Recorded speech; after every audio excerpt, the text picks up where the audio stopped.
Hi everyone, this is your English time, and today my friend Ricky and we are going to discuss some British stereotypes, well-known British stereotypes.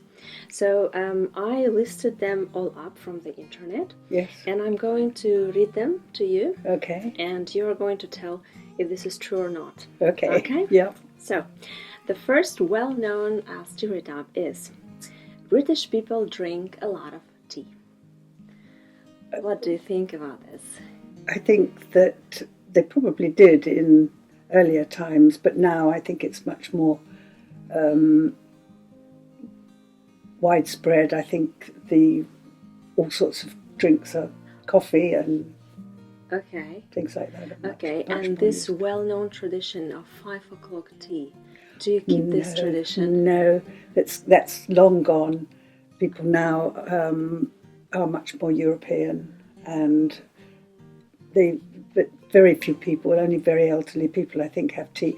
Of course, there's sort of special occasions when you go out for afternoon tea to a hotel, but that would be for a very special occasion. Okay, good. So the second stereotype is British people all friends with the Queen. Oh no, not at all.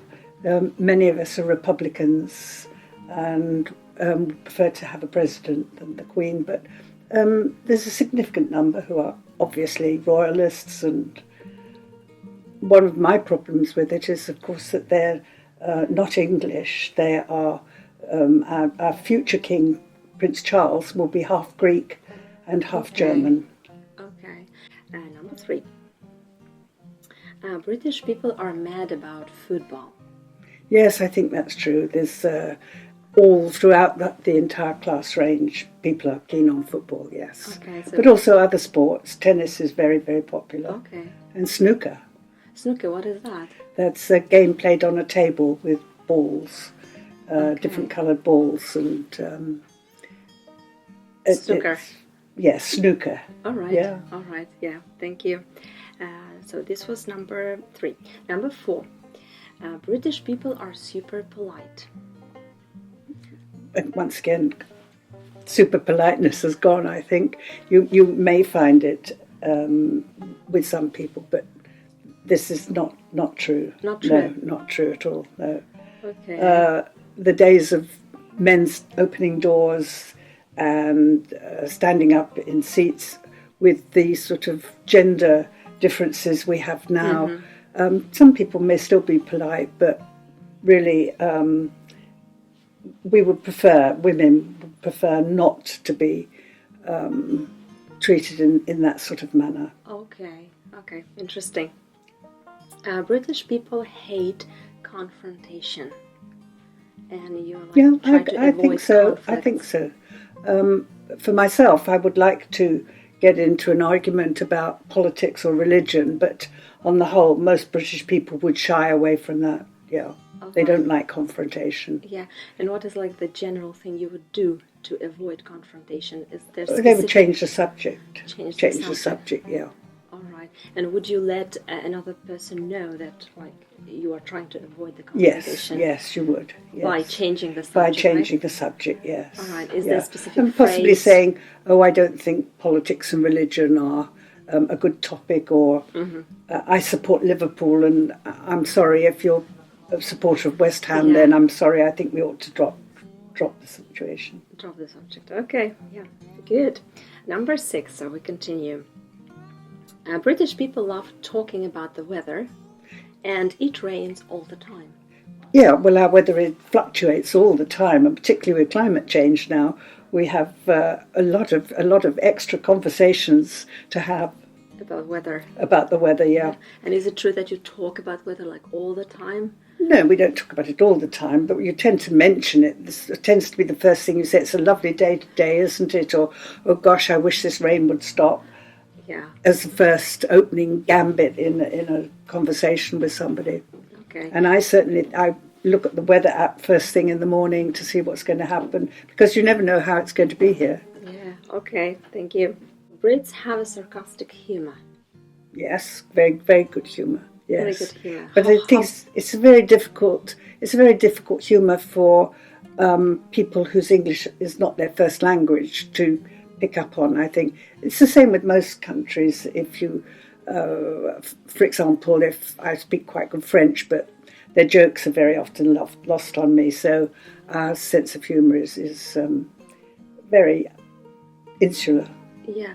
Next one, number 8. Brits love queuing. Sorry? Brits, this one is a bit weird, yeah, I know. Love. So, love queuing, like you love standing in lines. Oh, queuing. Oh, yes. If there are two Brits, yes, that's definitely true. If there are two Brits there, they'll form a queue. Yeah, what does it mean? Can you comment on this a little bit? Like, when do you normally Well, queue? you queue at the fish and chip shop, or to go into a restaurant, in shops, Yeah. So, at the railway stations, at ticket offices. yeah. Yeah. So is this something that you enjoy doing, or you just don't mind queuing? It's just something that you do. It's Okay. just natural. It's That's just I think we are a reserved people, and therefore, if you go to a bar and everybody's standing in line, someone will say, "That one there, he's first," or we don't push in. Okay. So you're just like very how to say patiently wait. Yeah, you we prefer- do. We wait our turn. Yeah. Okay. The last one. You have a stiff upper lip.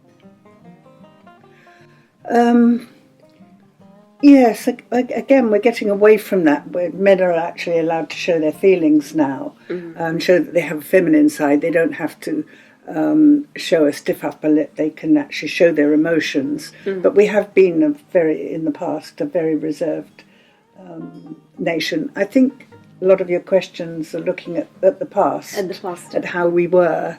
Right. And very few people now actually conform to those stereotypes. We're a much more mixed society now. We've had a lot of immigration, a lot of mixing. It's a much better society now. Some of the stereotypes which are well known were Yes. not mentioned.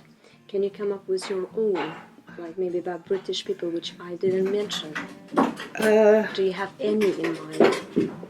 If you have, that's okay. If you don't, I think really, even today with the political situation with Brexit, I think we are split into two camps, and one camp will follow the stereotypes much more closely, but the others, for example, who want to stay in the European Union are much more liberal and open-minded, whereas those who want to remain are trying to hang on to the traditions.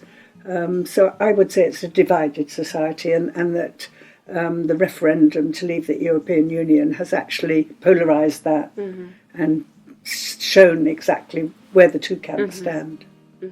okay. Okay? Okay, yeah. And so now getting back to Russian stereotypes. Yes. So what is the first thing that comes to your mind when you think of Russia and Russians? What stereotypes about Russians have you heard of Oh, before? yes. Well, one of the things I have never done, a couple of things I would love to do. One would be to go to St. Petersburg and ride in a sleigh through the snow wrapped up in furs. So that's probably a stereotype. Right. And I would also like to go on the Trans-Siberian Railway, Right. go out through there see the gulags out in Siberia, which I feel they're still there. I don't know if they are, but... Okay, thank you very much for this talk. It was lovely talking to you. Okay. Thank you. Let's say bye-bye. Bye-bye, take care. Bye. Bye-bye.